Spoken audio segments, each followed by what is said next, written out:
Hey everybody, Tony Corbell again for TeamBowens.com, and thank you again for tuning in. Thanks for reading. Thanks for watching what we're up to, and there's been a great support for all of our webinars, so thanks for that.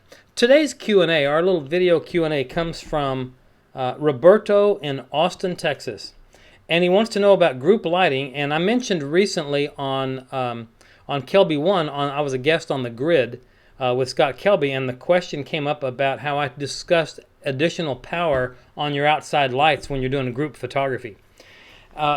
So he wanted me to clarify that, and it's a little bit hard to write the story as much as discuss it. So here's what I do. When I do large groups, I'm not talking about 6 people, but when I've got 30, 40, 50, 80, 150 people, often I'll use a bank of lights with umbrellas, and usually along the middle of the bank of lights, they're all evenly spaced, evenly powered up and down to where they all match, giving me the aperture that I need to carry depth to the back of the group, the back row of the group. And I want to be high enough up, shooting down very slightly, to keep the head heights as close as possible to each other.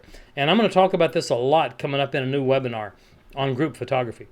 But what I'll often do to kind of cheat a little bit, and it helps me and keeps me straight, on the outside edges, when my umbrellas are there, I'll have them kind of curve around and come in a little bit closer, and I'll have those aimed more to the back rows of my group. Those lights on the edges, I'll power those up an extra stop, stop and a third, stop and 2/3, to get me a little more oomph to reach those farther people, because the front row is easy to light.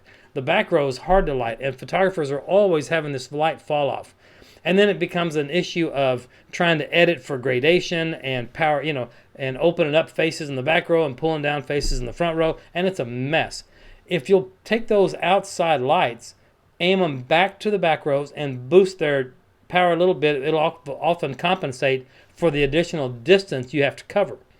So it's a great little tip. Here's a diagram that kind of illustrates what we're talking about, and I hope it makes sense to you. It works very, very effectively, and I've been using it for many, many years, and I seem to have great results from my groups, and it's something that never has caused me a big problem once I sort of figured this out. So I hope it helps you guys.